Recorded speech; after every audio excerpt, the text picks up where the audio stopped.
Aloha kako, welcome everybody. Thank you so much for your time. We're very delighted to host Professor Olga Fedorenko today. I'm Harrison Kim. I'm a historian of Korea. I'm here at UH Manoa. I'm also the editor of the book series called Hawaii Studies on Korea, which was very fortunate to publish Olga's wonderful book. Here we go, right here. I'll just pass this around. The cover design, oh my goodness. We loved it, and thankfully Olga loves the design as well. Yeah?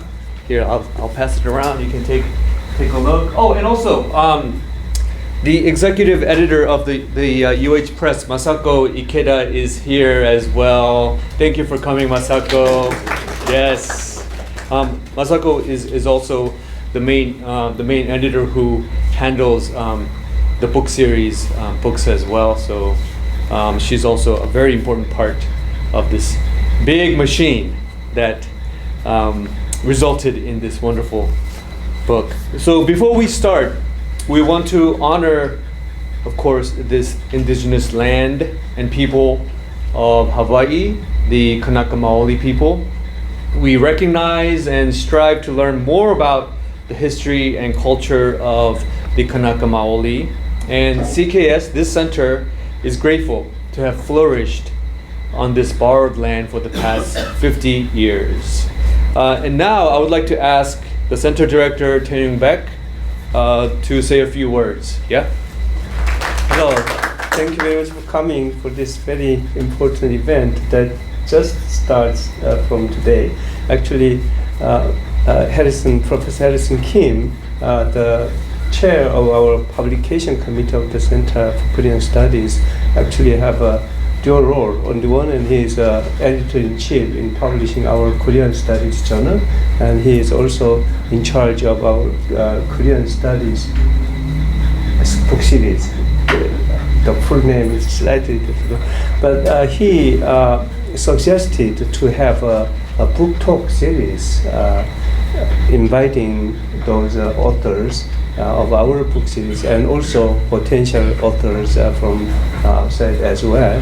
And we wanted to have it long time ago, yes. But because of pandemic, it was delayed. And today, we actually launched this first book talk series with Professor Olga Fedorenko from Seoul National University with that beautiful book. I liked that cover very much actually, and we had a really good discussion during our lunch. And so I'm very excited to learn from her book and also today's talk. And I think this is a slightly different setting. It's all invention of our colleague Harrison Kim, and we have another book talk coming up, and I really hope you will be continuously enjoying this talk. And thank you again for coming for this wonderful talk series.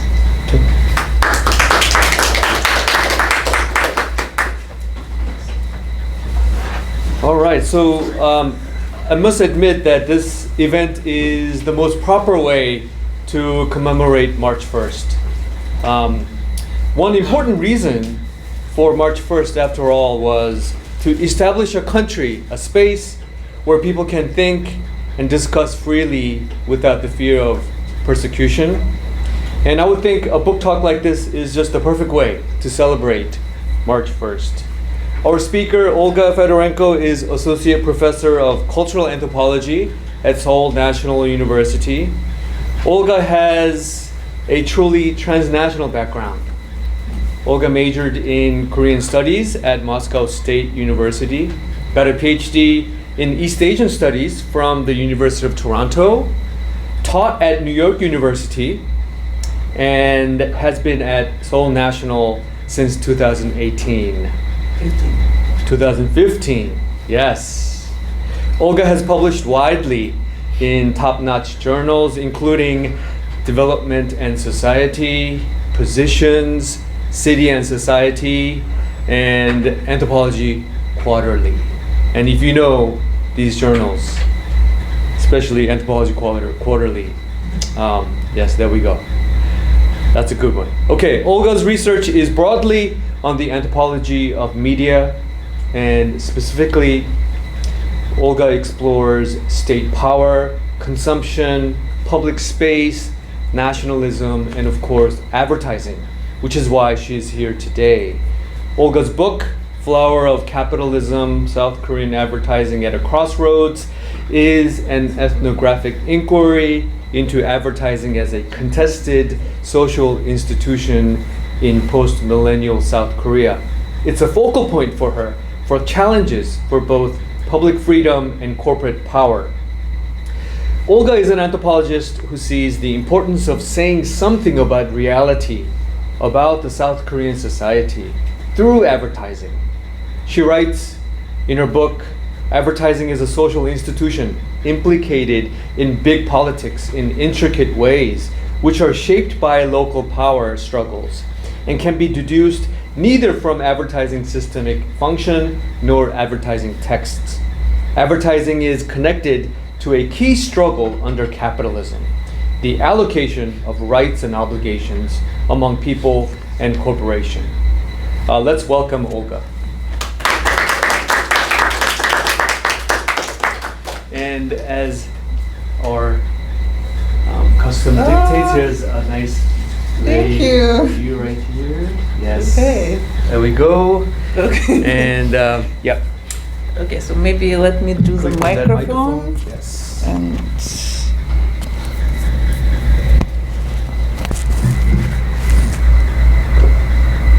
well, thank you so much for very generous introduction, and thank you for having me in beautiful Hawaii. That's been a very wonderful trip, and I'm grateful to the center and particularly to Harrison for making this trip possible. And thank you for opportunity to introduce my book. And I'm like a little bit nervous by all the compliments to the cover. I hope the book lives up to the cover, and there are other interesting things about it, not just the beautiful image that University of Hawaii Press created. So my book, Flower of Capitalism, Korean Advertising at the Crossroads, is about contests around South Korean advertising in the first decade of the 21st century. On the one hand, I am theorizing advertising as a local social institution, not a global industry and not a universal medium. I'm also arguing against scholarship that automatically reduces advertising to its marketing functions, which I see as missing important opportunities for critique and possibly political interventions. On the other hand, the book is also about South Korean capitalism in democracy in the first decade of the new millennium, because at the time, advertising became a focal point in contests over expanding corporate freedoms in economic and public spheres. So let me set up these points with a story of one of advertising campaigns from 2009. Okay, so in summer 2009, Korea telecom giant KT ran a campaign to launch its home telecommunications package. At the time, KT suffered a reputation of obsolete government-associated clunky corporation, and they wanted to create an image of fresh company, like for leadership, technology, entertainment, like all this kind of new shiny things. KT's advertising agency, Samsung-affiliated Telecommunications, created a series of 9 animated ads for TV and the internet. Each of the 9 ads followed the same plot. A protagonist encounters a positive event and says, wow, and then he or she encounters a more positive event and shouts, ole. So I have like copy storyboard for one of them, but I would like to show you a couple more, and they are 15 seconds long, so it shouldn't take much time.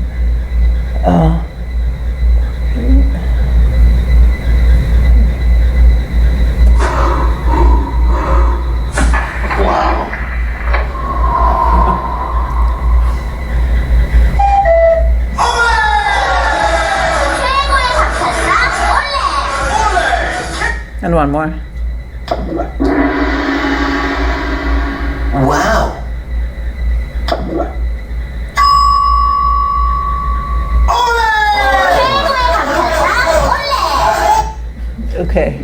So you get the picture.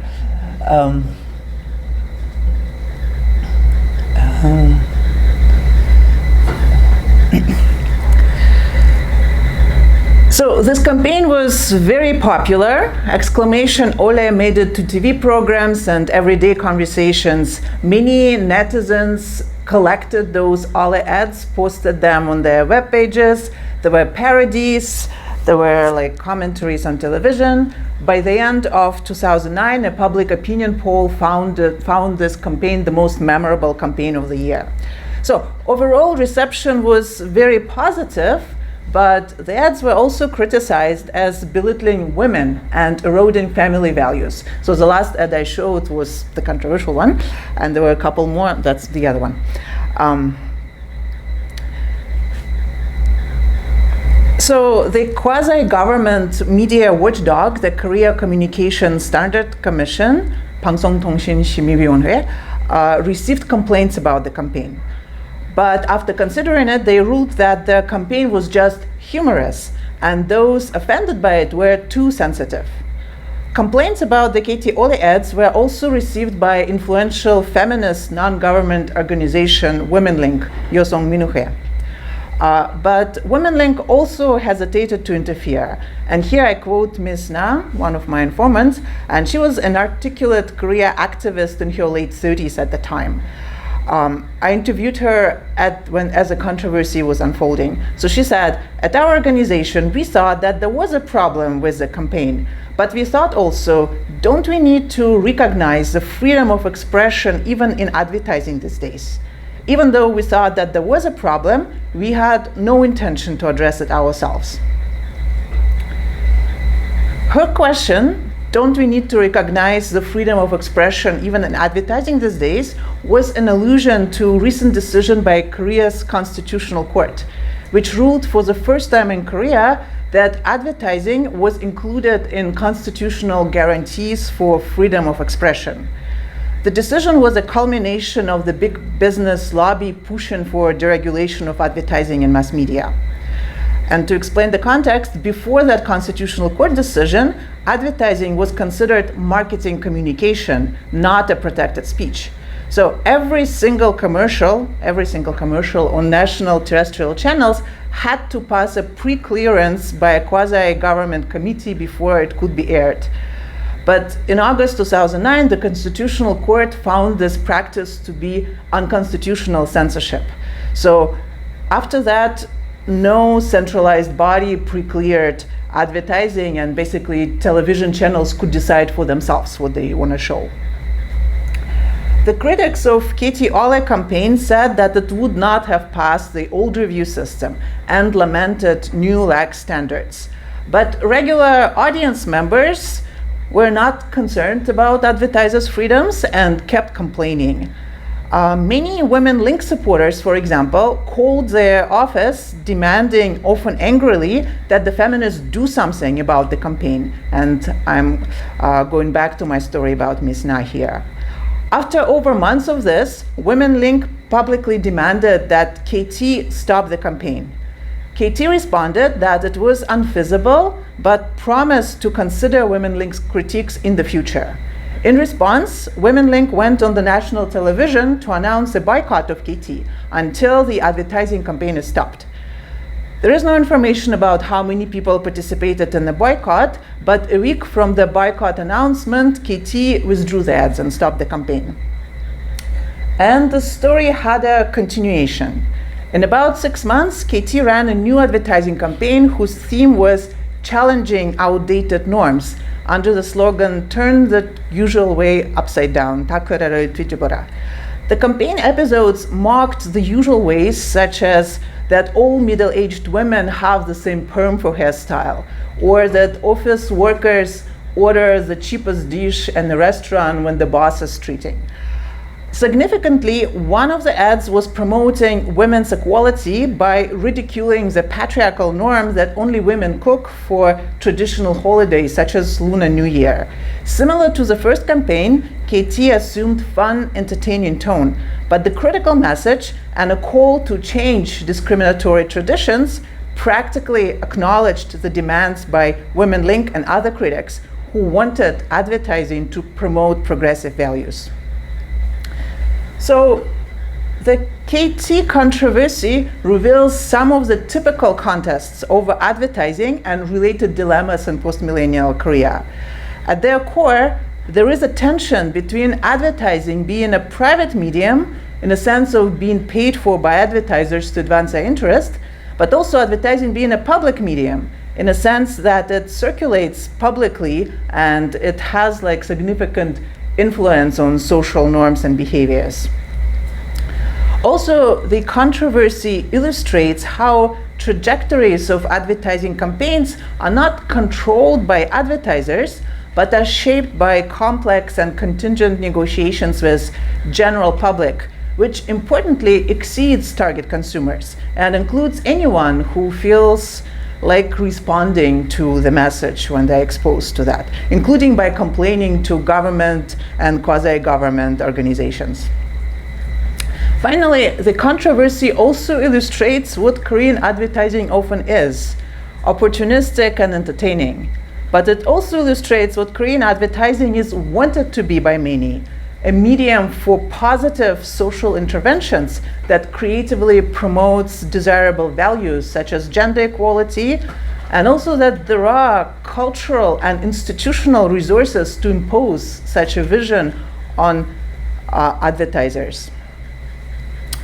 So, my book, Flower of Capitalism, South Korean Advertising at a Crossroads, is a multi-sided ethnography of those conflicting claims from audience members, advertisers, NGOs, regulatory institutions, but also advertising makers and mass media, claims on advertising and visions for advertising in South Korea. And advertising, of course, is a ubiquitous part of contemporary life, and its pervasiveness lulls observers, both sympathetic and critical, into accepting its obviousness and the inevitability of its current configurations.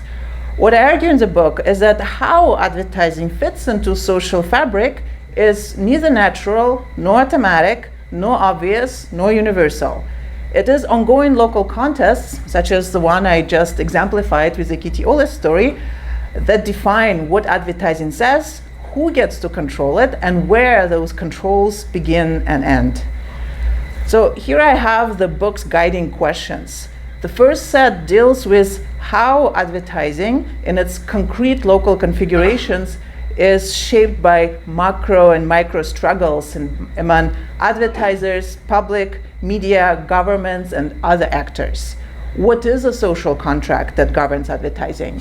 And when and how is it negotiated? Specifically for South Korean advertising, and that's the second set of questions, I explored how advertising ended up drawn into realm of democratic accountability to a degree unimaginable in many other lead capitalist countries, and how it ended up an unlikely domain where the expansion of corporate freedoms met tenacious opposition despite neoliberal hegemony in South Korea.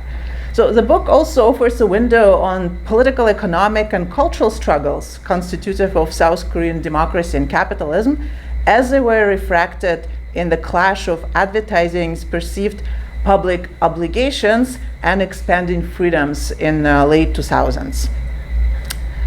The book is based on 14 months of multi-sided ethnography, mostly in 2009-2010. In the course of that period, I worked as an intern at an advertising agency in Seoul. I observed meetings of an advertising censorship board.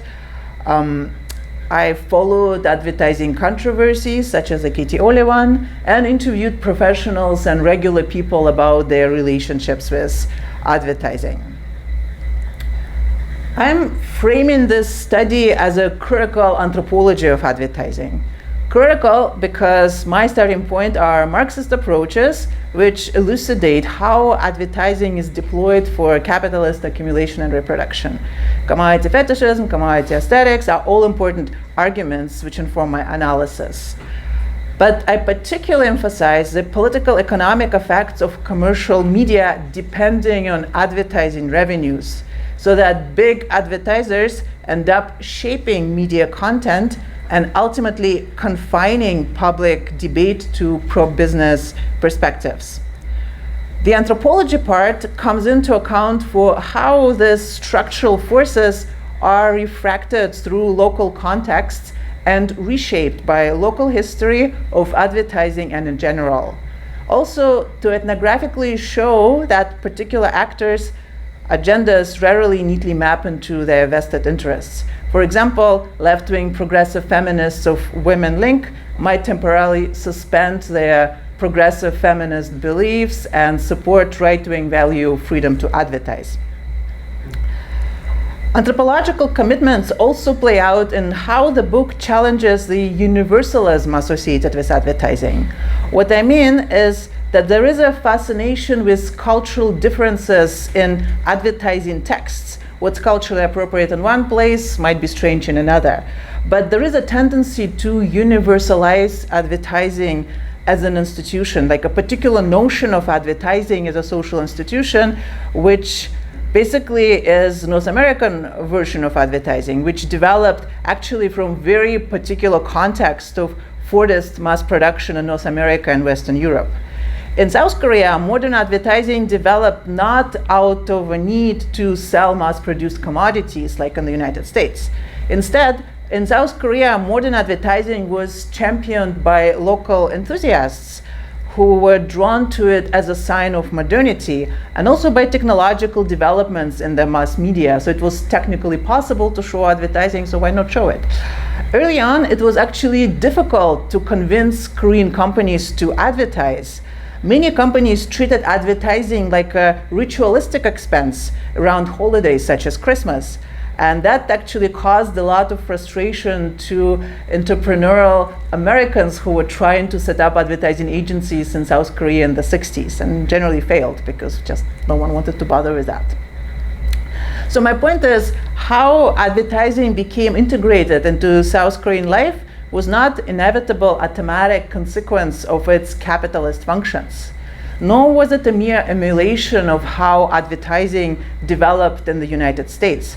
But it was something worked out over time in response to local needs and local struggles, with considerable cultural debate and with historical contingencies playing a role also. I capture local notions and expectations of advertising as cultural logic of advertising. I use cultural logic in an anthropological sense as basically normative, common sense ideal about how something should be. Cultural logic is agreed upon in theory, but often compromised in practical situations. I bring up cultural logic to distinguish it from advertising capitalist logic, which is the usual focus of critical scholarship on advertising. The capitalist logic of advertising dictates that advertising, first of all, sells commodities and advances the material interests of advertisers. Cultural logic does not erase those commercial purposes of advertising, but it creates additional expectations, which might coincide, but also might run counter to the capitalist logic. And that's where it becomes interesting. What I discovered is that the cultural logic of South Korean advertising downplayed the marketing purpose of advertising and privileged advertising potential for public service, both with advertising messages and advertising revenues. In public discourse in Korea, the commercial functions of advertising are often subordinated to public interest, 공공이익 or 공익, which is that public interest is generally understood as the interest of middle-class consumer and ironically often contrasted to the interest of big corporations, which are the majority of advertisers. These orientations were often expressed via the cliché metaphor for advertising, flower of capitalism, 자본주의 꽃, which comes with very positive connotations in Korean. And this metaphor appears in articles about advertising, and floral patterns are common on like advertising association conference brochures and books. So it's like pretty standard way to refer to advertising. The typical rhetorical work of this metaphor is to remind the audience of the flowery public interest sides of advertising, either to praise advertising, whatever it's being discussed for realizing this ideal, or critique advertising for failure to reach that ideal. So the flower of capitalism asserts the cultural logic of South Korean advertising. Having said that, the mainstream of South Korean advertising carries few traces of those public commitments. So I kind of have a sample for you here. The majority of South Korean advertising at the time of my fieldwork and now are formulaic campaigns to announce the advertised commodity. Usually they include a celebrity to testify to the prestige of the consuming of that commodity. So to repeat, cultural logics are ideals. They are often considered to practical situations and immediate interests. Where cultural logic visibly manifests is in public praise for advertising campaigns which relied on sentimental aesthetic and promoted wholesome values, such as human dignity, filial love, compassion, and so on. And there was a fair share of such campaigns, primarily from big companies. One of my extended examples will be about that. The cultural logic also manifested in unusually restrictive advertising controls, such as tight advertising regulations, legal obstacles to unmediated dealings between advertisers and broadcasters, and restrictions on in-program advertising. The ideal of publicness also animated extensive advertising-focused activism by consumer and media organizations such as Women Link. An extreme case of such activism, condemned by its targets as advertising terrorism, will be like my other extended example.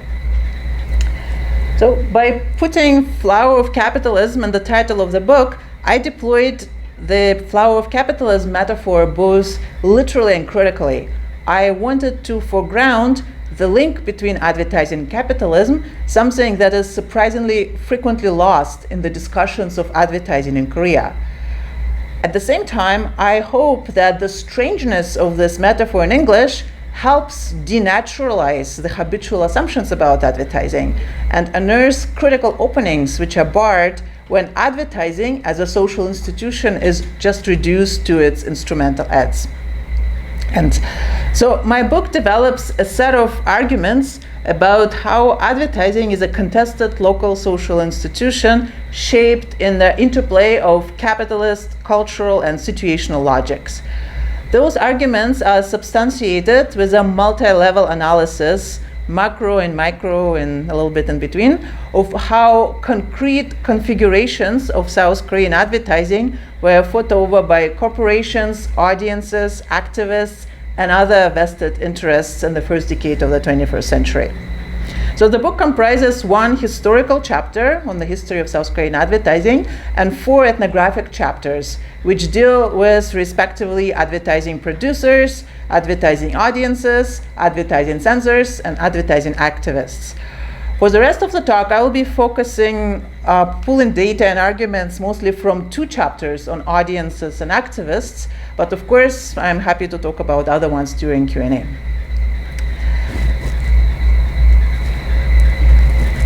For the observers of Korean advertising, the funny, provocative, and offensive Ole ads were a challenge to the habitual advertising aesthetic adopted by big South Korean corporations from the late 1980s. Typically, such advertising hardly ever mentioned commodities or consumption, and in that sense, KT Ole was quite typical. But unlike the KT Ole campaign, such advertising usually circulated feel-good messages heavy on sentimental aesthetic. The textbook example of this is 1984 campaign, Lunchbox Tosirak, which has been repeatedly praised as the most representative of Korean advertising. And when I say textbook example, I mean it literally. It is in many textbooks for advertising and kind of Korean psychology and things like that. That was for Sanyong Group, and it came out on Teacher's Day in 1984. So very simple visually. The long text tells about remembering a teacher who pretended that his stomach was unwell to give away his lunch to a hungry student. And in case you're curious what Sanyong Group does, it was a typical table and dabbled in multiple industries like oil refinery, cars, cement manufacturing, construction, some financial services. Nothing related to food or education or any themes that actually appear in that. At the time of my research, such aesthetic was epitomized by Toward People series by SK Telecom, and I'd like to show you one like this commercial, and it should be right here.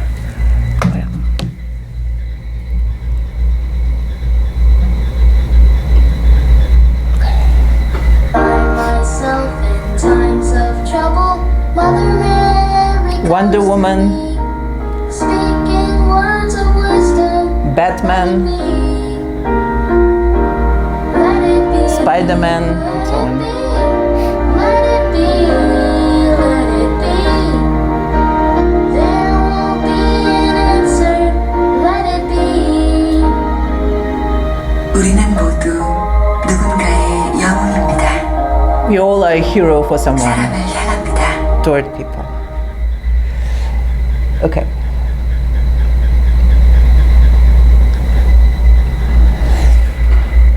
So, a sentimental story about ordinary people and the beauty of their ordinary lives.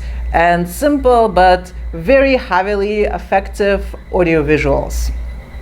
너 지금 뭐 봐? 어젯밤부터 계속 동영상 보고 있어.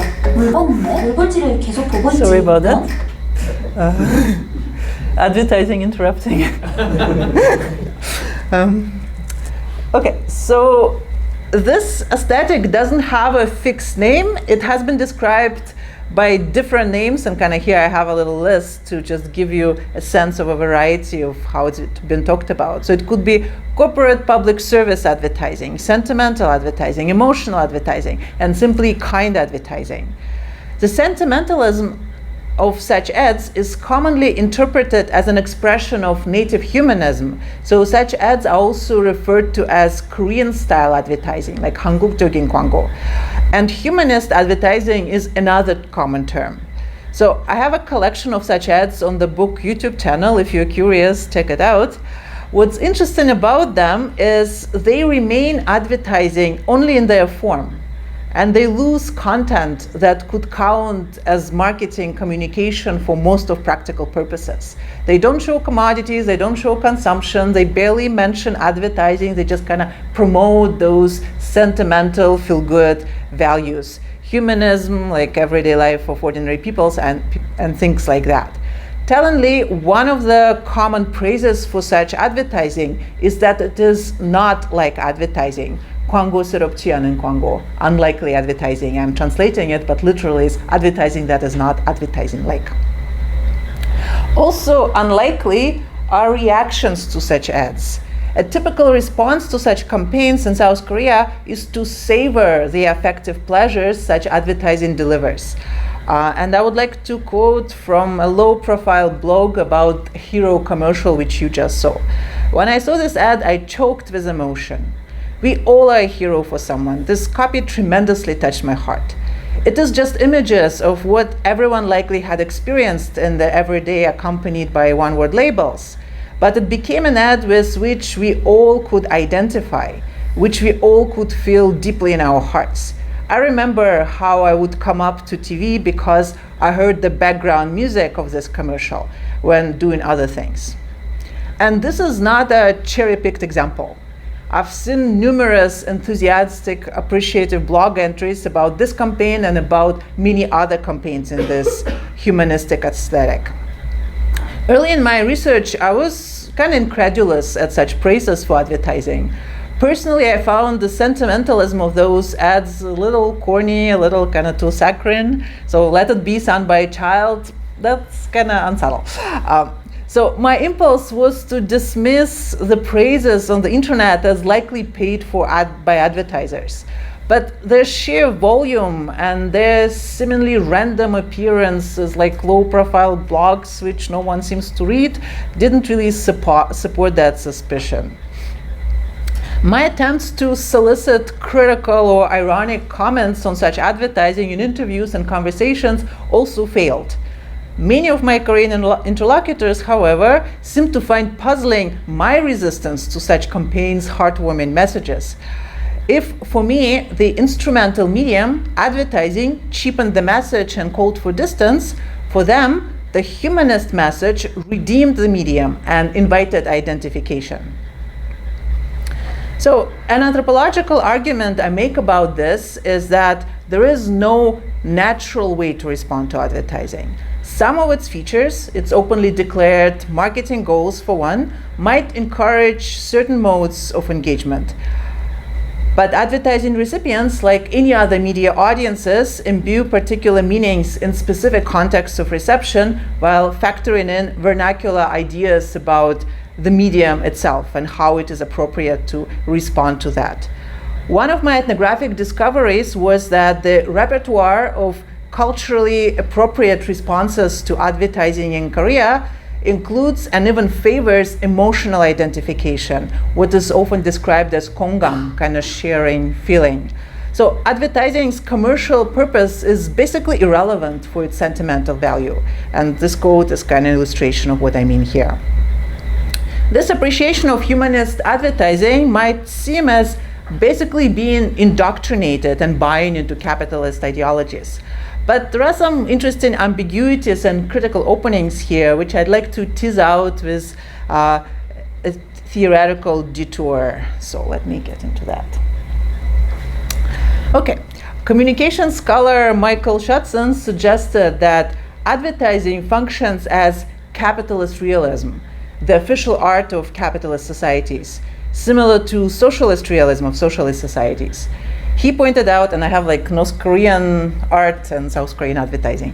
He pointed out similarities in aesthetics and also in ideological functions. Both advertising and socialist realist art simplify and typify. They portray life not as it actually is, but how it should be, according to the official ideologies. So basically, they both articulate ideals. Schutzen himself was interested in critiquing those depictions for embellishing capitalist realities in parallel to how socialist realism embellishes realities of socialist societies. In the book, I am reinterpreting this argument to shift attention away from critiquing the gap between capitalist realism and capitalist reality. Instead, I first examine and specify what capitalist ideals advanced by South corporations actually are, what kind of collective social projects they imply, and what do they reveal about capitalism in Korea and its ideological justifications. And second, I explore what identifications, misidentifications, disidentifications with those ideals actually mediate, without assuming that people like the blogger moved by the hero commercial are blind to this gap between capitalist realities and advertising representations. To elaborate on capitalist ideals articulated in South Korean advertising, the unlikely humanist advertising imagines a humanist capitalism within which humanist benevolent corporations put people before profits. Scholars of modern Korea would be well familiar with the argument that capitalism in Korea has developed as a nationalist endeavor, and entrepreneurial activity had to be legitimized not in terms of profit-seeking and individual enrichment, but rather as a patriotic nationalist endeavor. Historian Carter Eckert makes this argument for the colonial period. Ethnographies of Korean corporations from the 80s by Chung Sung Kim and Roger Janelli demonstrated that that was the case in the 80s. Recently, the themes of humanist caring corporations are circulated in discourses on corporate social responsibility. So humanist advertising, I argue in this book, is a part of this discourse which circulates the ideals of benign capitalism and benevolent capitalists serving the people and the nation. And my second point here is that people are moved by such humanist portrayals of corporations doesn't mean that they are fooled into believing that they live in a humanist capitalism. They are moved by the ideal, not by the reality. And this effective response can galvanize a critique of the lacking reality and support demands on corporations to live up to that humanist image of themselves that they circulate through their humanist advertising. So far from producing docile consumers, those humanist advertisements ironically become a resource for disciplining advertisers. Specifically for advertising, this imaginary of humanist capitalism legitimizes demands on advertising to comply with the discourses that celebrate it for public service, the cultural logic which I explained earlier. This could imply not only intolerance toward advertising exaggerations, problematic depictions, and effective manipulations, but also, controversially, public oversight into how advertisers, companies, spend their advertising budgets. This is my second extended example, the politics of advertising and consumer boycotts. So I'm moving from humanism to terrorism. Okay, first, the context. In the summer 2008, downtown Seoul was engulfed with the anti-US beef demonstrations. They started as protests against allowing imports of allegedly contaminated US beef and soon developed into a mass movement against the government. The three right-wing dailies, the Chosungeulbo, Jungangeulbo, and Dongailbo, collectively known as Cheojundong, covered the protests extremely negatively. The oppositional left-wing national dailies, the Hangyeore and Gyeonghyang, sided with the protesters. And many in Korea consider the three conservative newspapers a political force in their own right. The three newspapers have become rich and entrenched with the big business elites via family and business connections during the military dictatorship years. After the democratization, the three dailies have been extensively critiqued for setting the terms of political discourse that privileged big business and the rich, and for harassing non-conservatives. There have even been civic organizations dedicated to disestablishing those newspapers to fix Korean democracy. Consequently, advertising in South Korean print media is a political decision as much as it is a marketing decision. When companies advertise in the right-wing press, they also foster connections with the conservative elites. The progressive dailies, in contrast, offer few extra marketing advantages to their advertisers, especially when the conservatives are in power. It could be even a liability to advertise in the left-wing newspapers. It also didn't help those progressive newspapers that in their reporting, they're often critical of big Korean conglomerates, which are the biggest advertisers. So that's another general point I'm making in the book. Fixating on marketing purposes of advertising masks how its most important influence might not be in promoting consumption, but in mediating connections between businesses and mass media and politicians to shape public discourse and promote pro-business agendas. It was this imbalance that was the target of activism of the media consumer sovereignty campaign, Olonsobija Chukwon campaign in Korean, commonly abbreviated to Onsoju, that's what I'll call them. So Onsoju emerged as an internet forum which condemned what they called distorted coverage by the conservative newspapers of the anti-US beef protests. Onsoju presented themselves as consumer activists. That's important, not political ones. They argued that the three conservative dailies were violating their rights as media consumers to have access to what they called unbiased information. And Onsoju also advanced a radical claim that as consumers of the advertisers' commodities, they are entitled to have a say where advertising budgets are spent. The online forum counted tens of thousands of members within days of its founding. It made public a list of advertisers which placed ads only in the conservative dailies. The public was encouraged to call those advertisers and tell them to stop advertising in conservative press in the name of Korean democracy. Soon, the offices of the conservative advertisers were paralyzed with an avalanche of calls. Some of them, according to late investigation, got out of hand and included swearing and death threats. Many advertisers indeed pulled their ads from the conservative newspapers because they just didn't want to deal with the angry protesters. The three conservative newspapers had to reduce the number of pages that they printed. About 3 weeks after the start of the campaign, Seoul police began an investigation into Aung San Suu activities. Eventually, 24 activists were found guilty of the obstruction of business. The phone calls were ruled to be an unacceptable pressure. However, a year later, in June 2009, Aung San Suu launched another consumer boycott. The demand was to have the advertisers of the conservative press also advertise in the progressive dailies in the name of diversity of opinions, Korean democracy, and consumer rights. So, Aung San Suu leader at the time, Kim Song-gyun, explained at the press conference, "We are not enemies of the enterprise. We are your partner and your consumer, your worker and your owner. Kneel down before the will of the consumer, the will of Korean people."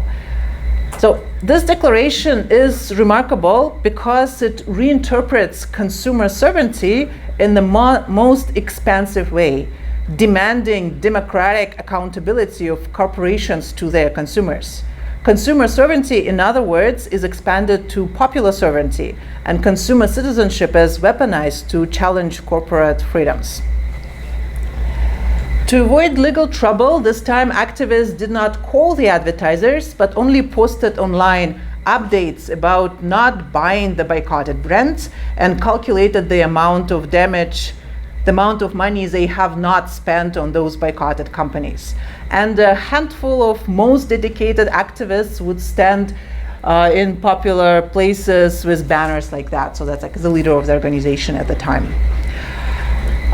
The threat of the boycott did successfully pressure one medium-sized company to advertise in the progressive dailies for the whooping sum of $6,000. So not that much money, and only one company. The rest of the boycotted companies were pretty much unfazed, and the conservative newspapers seemed unaffected in terms of advertising volume. Still, the second round of the Aung San Suu activism provoked as severe response as the first one. It was at this point that Aung San Suu were condemned as advertising terrorists by the conservative newspapers. A JoongAngIlbo editorial described Aung San Suu as a new terrorist in town. Quote, "Nowhere in the world such advertising terrorism exists," the newspaper lamented. The police started investigating the boycotters upon the suspicion of obstruction of business again, but also intimidation and extortion. Eventually, Aung San Suu leaders were found guilty on those charges. So how does essentially blogging about not buying products from a particular company become terrorism?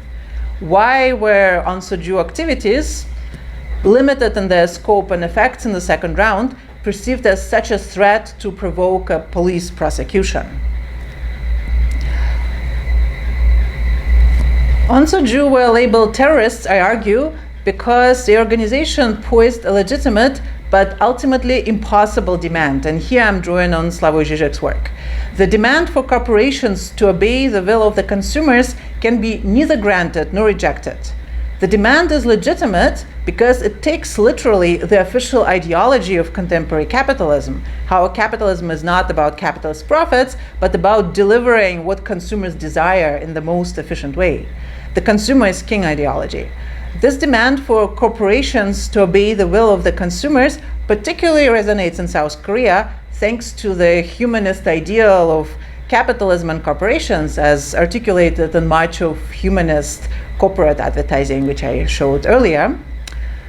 But the demand on corporations to obey the will of the consumers is also an impossible demand.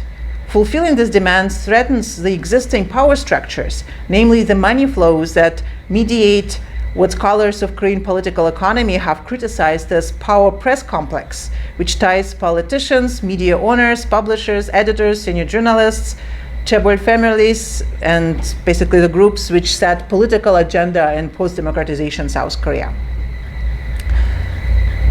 To come back to advertising, the episode makes it transparent how contests over advertising, who decides which media advertising should support, connect to key struggles under capitalism over allocation of rights and freedoms and over distribution of sovereignties among people and corporations. And to connect my today's examples and move toward conclusion, Onsoju's consumerist claim on advertising was possible because of the cultural logic of advertising in South Korea, which connected it in a very direct way to promoting public interest. In a way, Onsoju activism was an attempt at another kind of unlikely advertising that promotes not only abstract humanism, but also a concrete diversity of political positions. In other words, advertising that enables a democratic public sphere, even if it means that advertising money goes to the left-wing media that criticize advertisers and politicians who champion their interests. Okay, to conclude this talk, in the book I show that South Korean advertising has been a domain of public accountability to a degree unimaginable in many other late capitalist societies, not simply a tool of advertisers to be used however advertisers please, and how this configuration of advertising has been constantly contested and struggled over. Those struggles give a unique window on Korean capitalism, namely the clash of advertising's lingering obligations and expanding freedom. Basically indexes struggles over expanding freedom of capital and its influence on public culture. Unpacking those struggles in Korea also illustrates a theoretical argument that advertising is a contested local social institution plugged into local power structures in idiosyncratic ways. Finally, though the public service ideal in South Korean advertising was never realized in full, it teaches us a political lesson, I think, on how to think about advertising,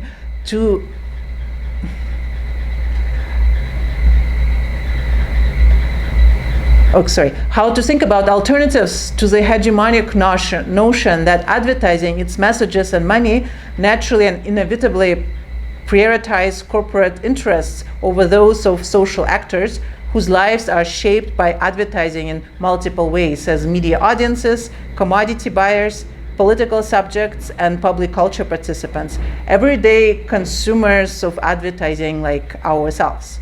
The first step to rekindling change-inducing debates is to denaturalize the concepts of advertising and be able to imagine it differently. And South Korea offers such an imaginary. Thank you.